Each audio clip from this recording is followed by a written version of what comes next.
ಹುಡುಗಿಯಲ್ಲಿ ಸಿಗತಿ ನಿನ್ನ ಜೋಡಿ ಏನ್ ಮಾಡದೈತಿ ಅದಾದಪ್ಪ ಮತ್ತೆ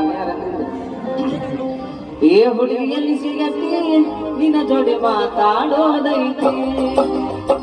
ಹುಡುಗಿಯಲ್ಲಿ ಸಿಗತಿ ನಿನ್ನ ಜೋಡಿ